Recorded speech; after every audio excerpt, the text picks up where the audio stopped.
Antes de começar a leitura bíblica, vamos fazer uma oração e pedir a Deus que nos ajude a compreender o que está escrito na Bíblia? Vamos orar a Deus. Amado Pai Celestial, nós te damos graças por esse momento que o Senhor nos trouxe aqui com tranquilidade, sem correria, que nós chegamos aqui com tranquilidade, para poder ouvir da Tua palavra, entoar louvores a Ti, porque o Senhor é digno de receber todo elogio, toda adoração. E nós te pedimos humildemente que o Senhor fale profundamente a cada um de nós, a cada uma das nossas mentes, a cada um de nossos corações, a palavra que o Senhor preparou para nós, uma palavra de salvação, uma palavra de cura, uma palavra de esperança. Nós carecemos muito disso, da doce presença do Senhor vivendo conosco, para essa vida e por toda a eternidade. Nós te pedimos que o Senhor nos perdoe os pecados e nos traga clareza na nossa mente, uma clareza espiritual, e que tudo seja entendido da melhor maneira possível, porque o Senhor é o nosso professor aqui nessa noite, e nós te pedimos que o Senhor se alegre de nós, assim como nós estamos nos alegrando com a tua presença também. Nós te pedimos essas bênçãos, em nome e por amor de Jesus Cristo, nosso Senhor. Graças a Deus. Amém. Boa noite. A meditação de hoje, bíblica, se encontra no livro de João 9. Evangelho de João, capítulo 9.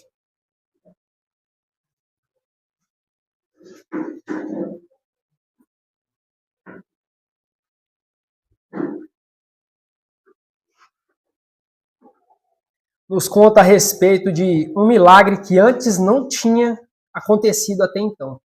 Alguém que nasceu cego, viveu, se tornou um homem ainda cego e ele foi curado. Não tinha acontecido ainda isso na história da humanidade. E nós vamos ver como que aconteceu essa história. No versículo 1, João 9 diz assim: E passando Jesus, viu um homem de nascença, cego, e os seus discípulos lhe perguntaram, dizendo: Rabi, quem pecou, este ou seus pais, para que nascesse cego? E Jesus respondeu: Nem ele pecou, e nem os seus pais, mas foi assim para que se manifestassem nele as obras de Deus. Convém que eu faça as obras daquele que me enviou, enquanto ainda é dia. A noite vem, quando ninguém pode trabalhar. Enquanto estou no mundo, sou a luz do mundo. Então, olha só, imagina uma situação de alguém que nasceu cego e alguém deduz que ele pode ter pecado e ficou cego a partir de um certo momento, ou foi imputado àquela pessoa o pecado de seus pais, porque eles poderiam ter cometido um pecado muito grande e a maldade foi visitada naquela pessoa em forma de cegueira. E Jesus falou, não foi nenhum nem outro. Isso aconteceu para que fosse manifestado na vida dele as obras de Deus. E quem é que fez a obra na vida dele? A gente vai ver quem é que fez a obra na vida dele.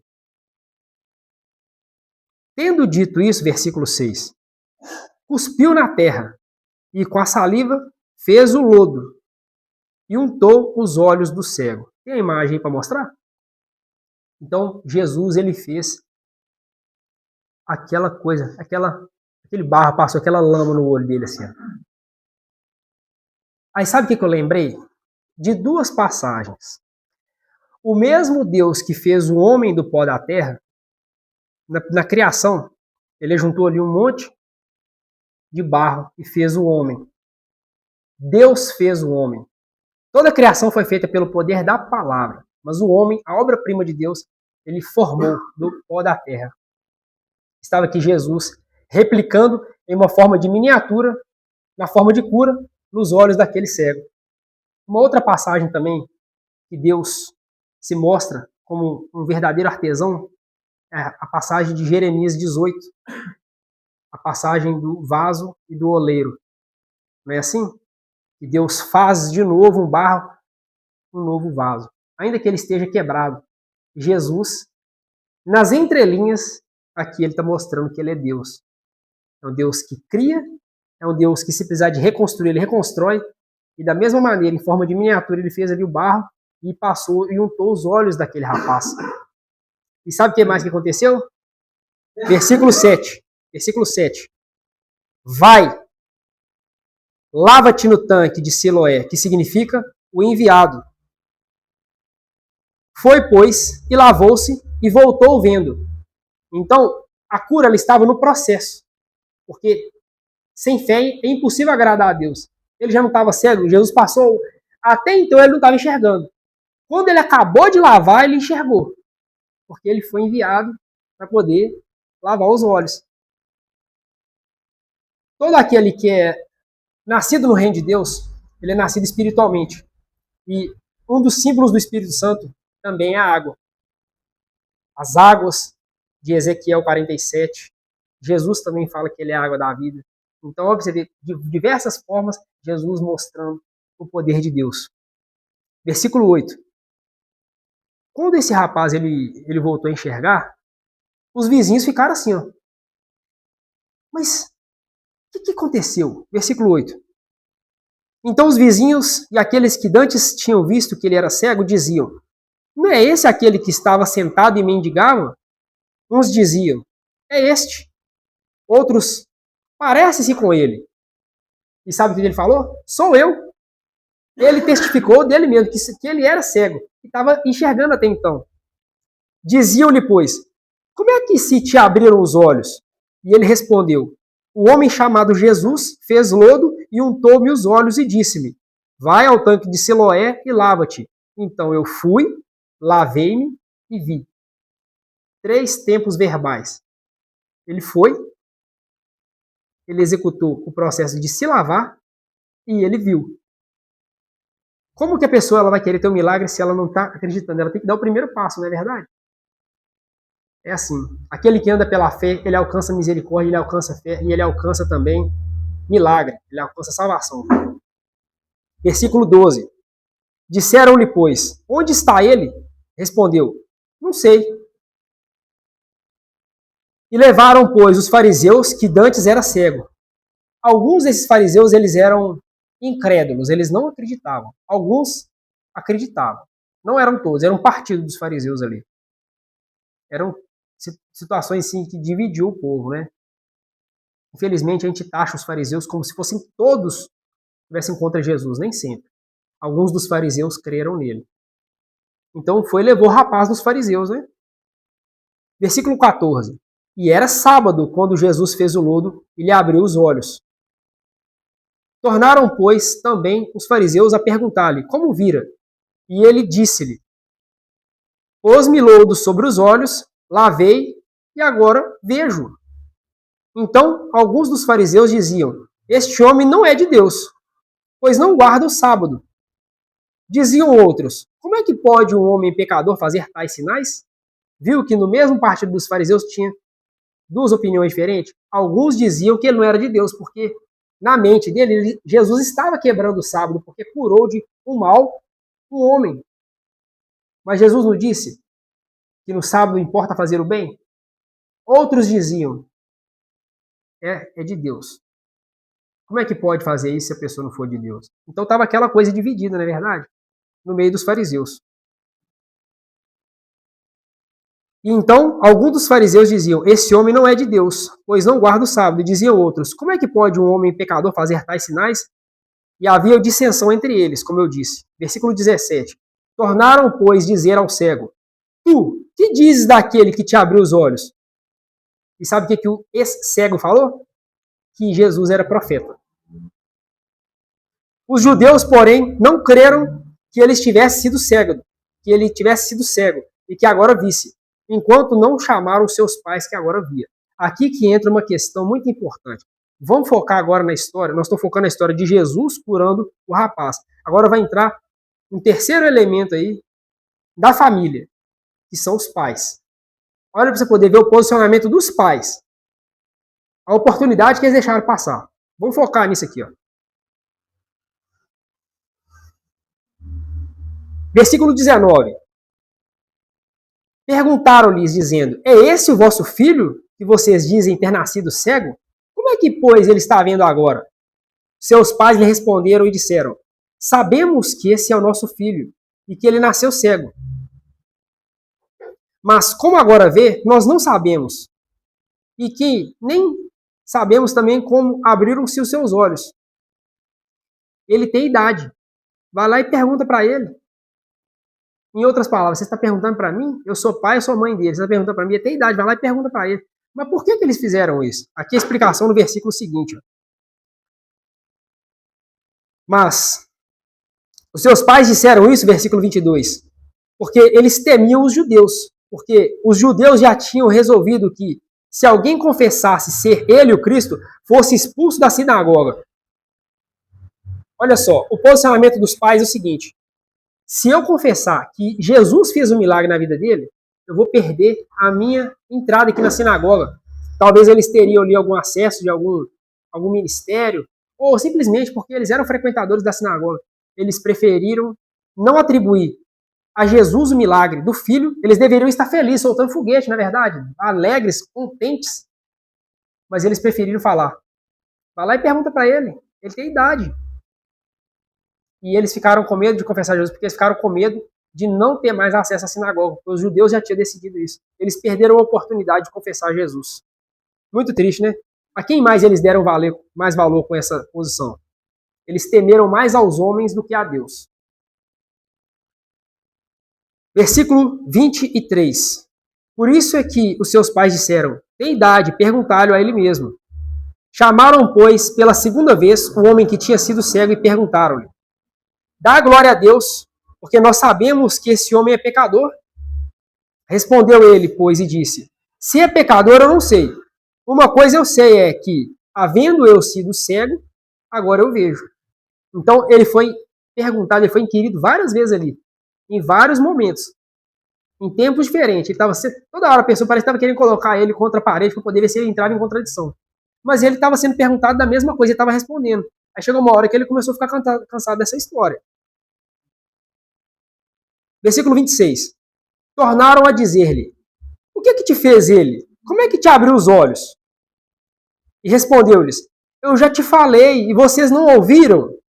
Por que vocês querem de novo ouvir? Vocês querem, porventura, fazer-vos também seus discípulos? Aqui eu vejo duas situações. Eles estavam incrédulos, não acreditando que Jesus tinha feito um milagre na vida dele. E aqui chegou uma hora que aquele rapaz foi tão perguntado tantas vezes, que falou: mas você está me perguntando de novo, isso aqui eu já não te falei? Você está querendo também ser discípulo dele?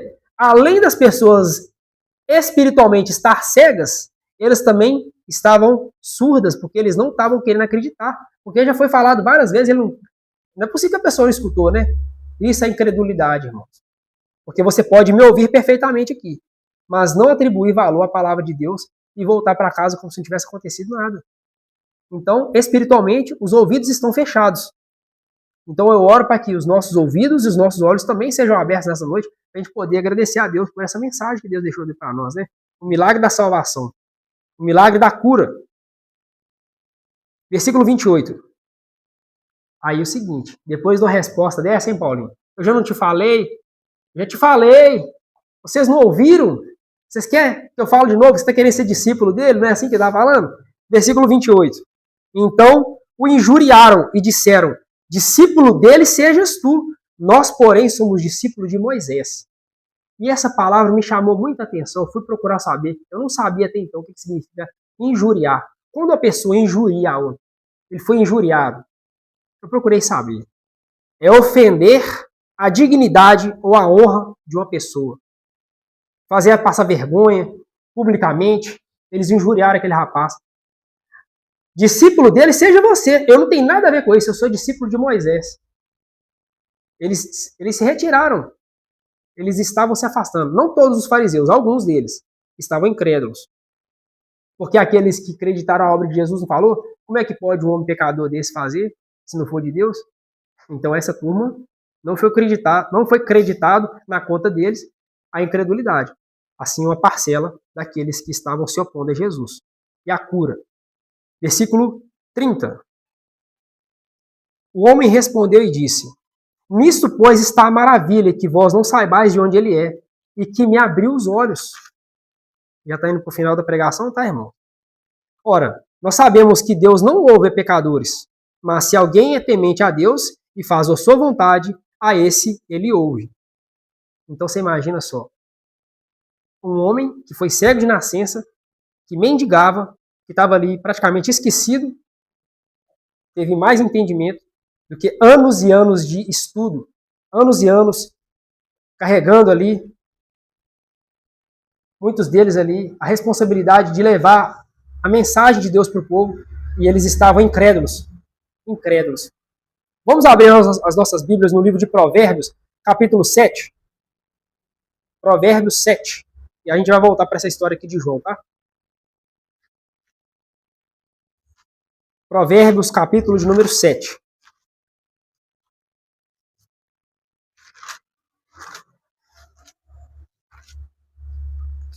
Versículo de 1 até 3 diz assim. Aqui que Deus está falando com a gente aqui nessa noite, pela palavra dele.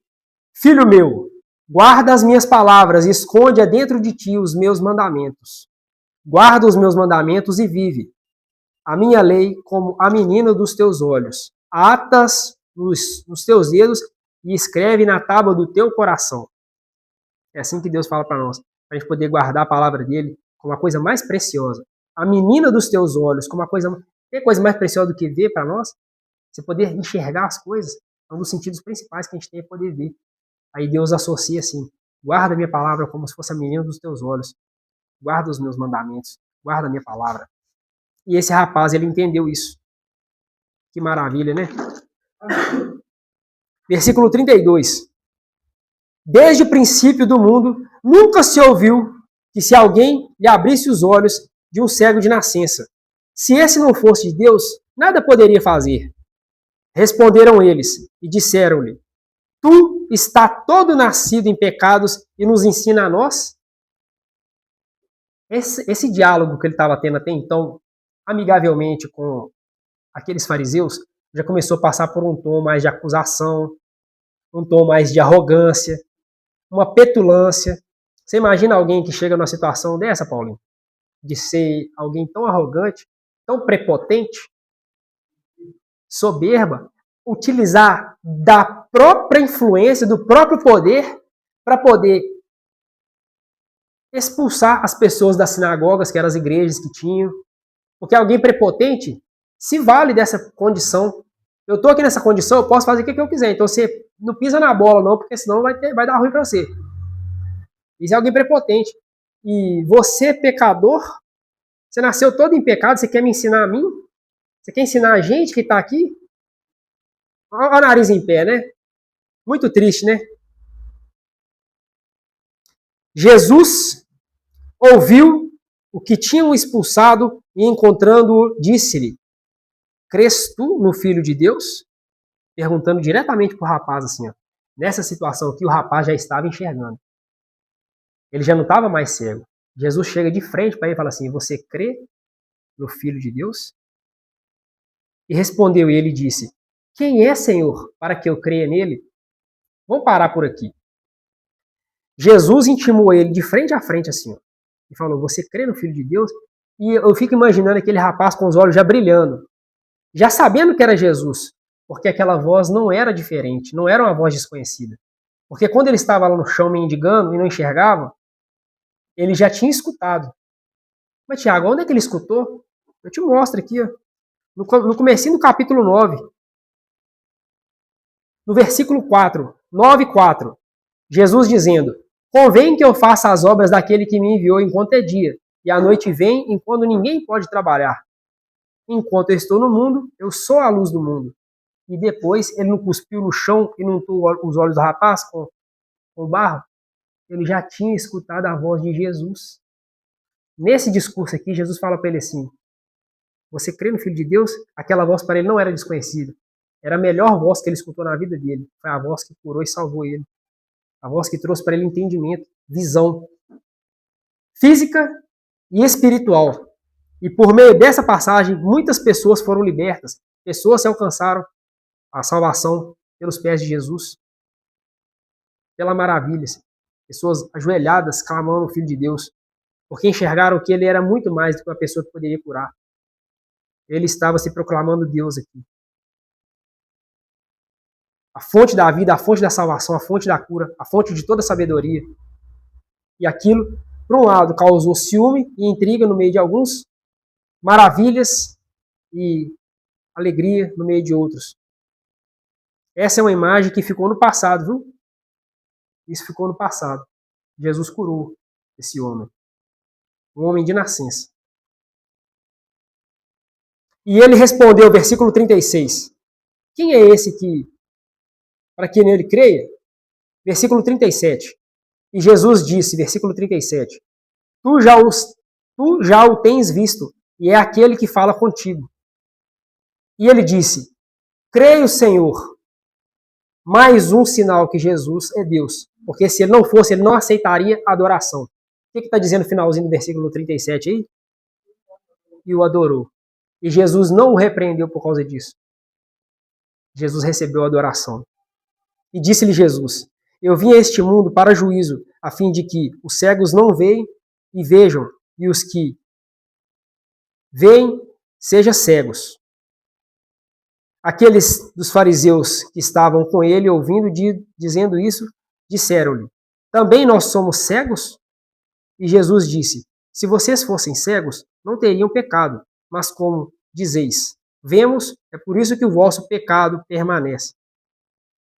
Cego é aquele que não quer enxergar.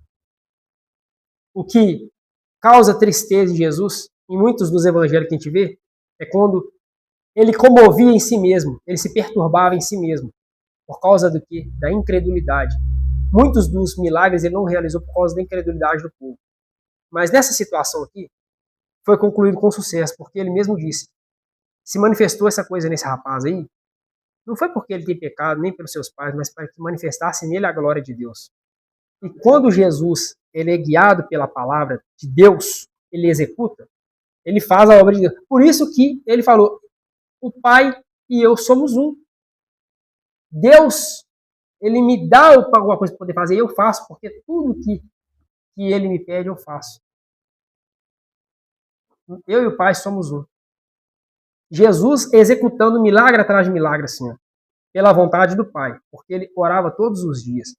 Ele nunca foi pego de surpresa. Ele sempre sabia o cronograma todo que ele tinha para o dia.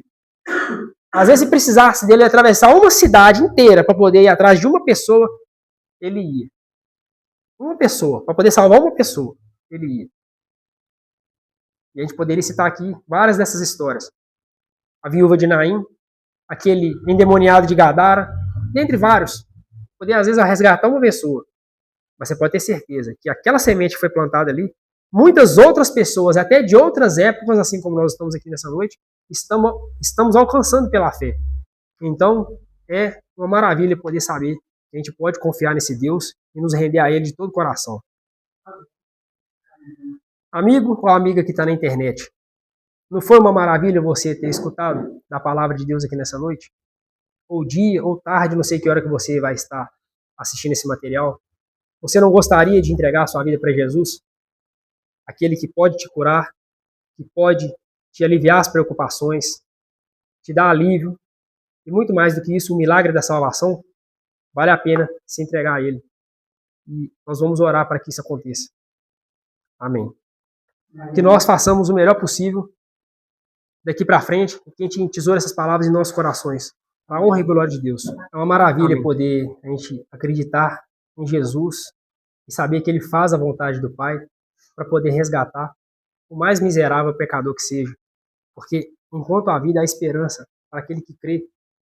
Amém. Jesus disse, na verdade vos digo que o Filho por si mesmo não pode fazer coisa alguma se não vir fazer o Pai.